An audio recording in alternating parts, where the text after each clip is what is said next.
안녕하세요. 로고스 과학강사 홍남정입니다. 저는 보인고 통합과학을 맡았고요. 먼저 제 소개해보겠습니다. 저는 이화여자대학교 사범대학에서 물리교육과 통합과학을 복수 전공을 했고요. 이전에는 대치파인만 학원에서 영재, 과고, 인사 입시를 담당했습니다. 그리고 현재는 로고스 과학학원에서 수업을 하고 있습니다. 여러분들은 배정통합과학 자체의 특징보다는 보인고 통합과학이 다른 학교에 비해서 어떤 차이가 나는지가 더 궁금하실 것 같습니다. 그래서 먼저 보인고 통합과학의 일반적인 특징들 살펴볼 거고요. 그 다음에는 보인고 통합과학의 아주 핵심적인 부분들을 따로 살펴보려고 합니다.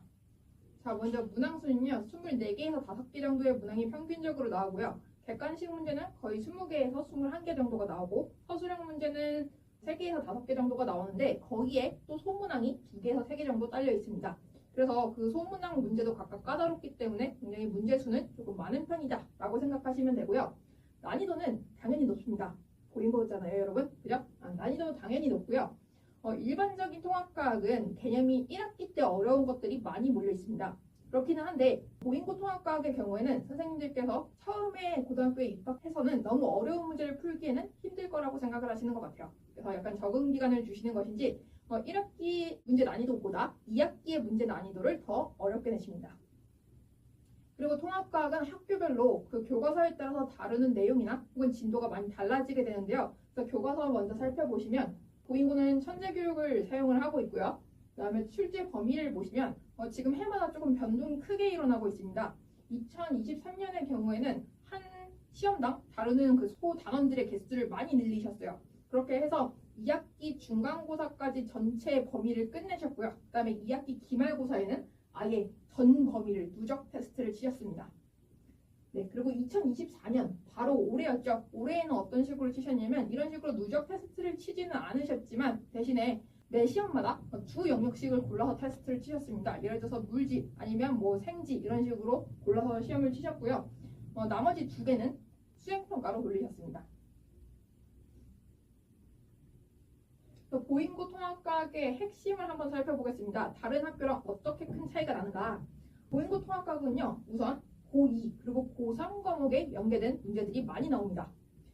여러분 물원, 화원, 생원, 지원 들어보셨죠? 고2 과목인데요. 지금은 여러분들에게는 과목 이름이 조금 바뀌었습니다. 그냥 물리학, 생명과학, 지구과학, 그리고 화학 이렇게 바뀌었는데 어쨌든 이 물원, 화원, 지원, 생원은 여러분들의 한 해 선배들만 해도 이 과목을 가지고 수능을 쳤기 때문에 고3 때도 이 과목들로 계속해서 모의평가 그리고 학력평가를 치게 되고요.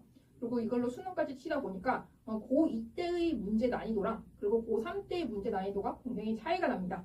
여러분들의 이 통합과학에는 어떤 수준의 그 물원, 화원, 생원, 지원 그 연계 문제들이 나오냐면 고3 수준의 문제들이 나옵니다. 결국은 수능에 출제되는 유형으로 수능 수준으로 문제들이 나온다라는 뜻인 거죠. 여기 한번 보시면 여기 2023년도 고3이라고 잘못 썼군요. 네, 2023년도 보인고 1학기 중간고사 문제인데요. 통합과학 문제입니다. 예, 그런데 이 왼쪽에 있는 거를 한번 보시면 이거는 2023년도 고3 학력평가예요. 지구과학 1의 고3 학력평가. 그러니까 고3들을 위한 문제인 건데 지금 보시면 자료가 완전히 동일한 것을 확인하실 수가 있죠. 그래서 이렇게 고3 문제에서도 그대로 문제를 가져다가 사용을 하시기 때문에 여러분들이 체험하시게 될 난이도가 굉장히 높을 것이다 라고 말씀드리고 싶고요. 지금 여기서 특징적인 게 지구과학 1에 연계가 있다는 겁니다. 다른 학교들은요. 킬러파트가 주로 물리 아니면 화학이에요. 그래서 이 물리, 화학을 가지고 원과목과 연계한 문제들을 많이 내시는데 여러분은 물리, 화학 당연하고요. 거기다가 지구과학까지 연계해서 내신다는 거죠.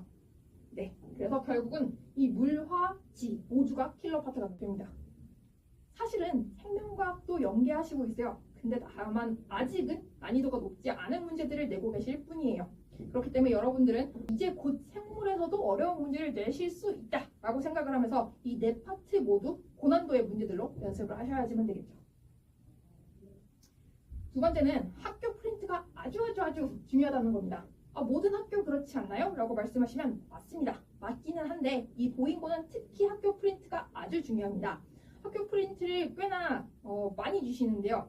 그런데 프린트가 그다지 친절하지는 않습니다. 거기에 나와 있는 자료들을 보고 여러분들께서 직접 공부하길 바라세요. 너무 어렵겠죠. 그래서 그 자료 해석 같은 거를 여러분의 몫으로 맡겨두시고 계신 부분들이 꽤 있는데 그 부분들에서 출제가 많이 되고 있기 때문에 여러분들이 이 프린트 내용을 자세하게 살펴보셔야지만 되고 그 프린트 내용을 바탕으로 한 1과목 연계들, 그러니까 고2 과목 연계 문제들을 여러분들이 많이 다뤄보셔야지만 됩니다. 네, 그리고 그래프랑 자료 분석 능력이 아주 중요합니다. 통합과학에서 일반적인 유형 문제에다가 거기다가 새로운 유형들을 살짝 섞으세요. 여기에 문제를 보시면 그냥 일반적인 두 물체의 충돌 상황 같고요. 일반적인 운동량 보존 문제 같지만 여기 있는 이 조건을 보고 얘들이 속력비가 지금 1대 3이기 때문에 만나는 지점이 1대 3인 지점에서 만나게 되고 그 다음에 이 거리의 조건에 따라서 얘네들이 충돌한 이후에 같은 거리만큼 이동했다 라는 조건을 해석해내지 못하면 이 문제 해결하실 수 없습니다. 그냥 운동량 보존만으로는 풀 수 없는 문제예요. 그렇기 때문에 여러분들이 새로운 문제를 봤을 때도 당황하지 않고 그 문제를 해석할 수 있는 능력 자체를 기르셔야지만 되고요. 새로운 그래프를 읽는 능력 그리고 읽는 연습들을 충분히 해주셔야지만 되는 겁니다. 그래서 이렇게 고난도의 문제들로 가득 차여 있는 보인고 통합과학의 핵심은 다양한 유형의 대비가 가장 중요하다라는 겁니다. 다양한 유형을 대비를 하셔야 여러분들이 어떤 유형의 문제를 만나든지 간에 잘 해결을 하실 수가 있고 특히 고2 과목에 연계되는 문제들을 많이 다뤄보셔야지만 됩니다. 네, 이걸 바탕으로 제가 어떤 식으로 수업을 할지를 설명드리겠습니다. 먼저 저는 교재에 이렇게 손으로 직접 채우실 수 있는 부분들을 넣어 놓았는데요. 왜 그런가 하면 수학도 마찬가지로 내가 직접 풀어보지 않으면 눈으로만 보면 뭔가 아는 것 같았는데도 잘 해결되지 않는 부분들이 있죠. 과학도 마찬가지입니다. 그래서 여러분들이 문제를 잘 논리적으로 풀어나가시려면 기본적인 원리들을 직접 뭔가 써내려가실 수 있어야 되고요. 그래서 그것들을 위한 이 과정들을 넣어놨습니다. 그래서 여러분들의 학교가 서술형이 굉장히 좀 꼼꼼하게 채점되는 학교이기 때문에 그 서술형의 연습도 같이 하실 수가 있는 거죠. 보인고가 보통 통합과학을 정확하게 60점 만점으로 출제를 하시는데요. 그 중에서 59점을 맞으면 2등급이 되는 경우들이 꽤 있습니다. 그렇기 때문에 서술형 1점이 아주 중요하고요. 섬세하고 꼼꼼하게 체크를 하셔야지만 되기 때문에 서술형 연습도 충분히 필요하다고 이해하시면 됩니다. 네, 두 번째는 이 통합과학은 암기할 내용 굉장히 많죠. 그래서 파트에 따라서 이렇게 암기가 필요한 파트들은 암기 테스트를 치게 됩니다. 그래서 매 순간순간 개념들 제대로 암기하셨는지 확인하고 가는 이런 테스트 치게 되고요. 다음 단원별로 특성이 다릅니다. 물, 화, 생지 4개의 영역이 있기 때문에 암기가 주력인 과목들이 있고요. 그리고 원리가 주력인 과목들이 있죠. 그래서 뭐 지구과학이라든지 아니면 생물이라든지 이렇게 문항 하나하나를 섬세하게 읽어야 되는 파트들에서는 정확하게 문제를 풀기 위해서 각각의 선지들을 OX로 문제를 푸시면서 틀린 부분은 무엇이 틀렸다를 찾아내고 그것을 고치는 유형의 과제를 드립니다. 반면 물리화학 같은 거는 풀이가 중요하죠. 그리고 그 원리랑 논리가 중요하기 때문에 이런 서술형 과제를 드리고 여기다가 첨삭을 해서 여러분들이 맞게 푸셨는지를 제가 체크를 해드립니다. 네, 주간 테스트 당연히 매주 있고요. 이 주간 테스트를 한 후에 여러분들이 오답을 반드시 하셔야지만 되죠. 본인이 틀렸던 문제를 보통 나중에 똑같이 틀리거든요. 그래서 그 틀린 문제들을 반드시 해결하고 집에 가셔야지만 되고요. 오답을 하고 가시기에 시간이 충분하지 않다라고 하면 우리 주중에 클리닉을 하나 잡을 거예요. 날짜를 협의를 해서 주중에 하루 시간을 잡아 놓으면 그때 와서 오답을 해도 되고 아니면 편하게 와서 문제를 풀다가 질문을 해도 되는 그런 시간으로 잡을 겁니다.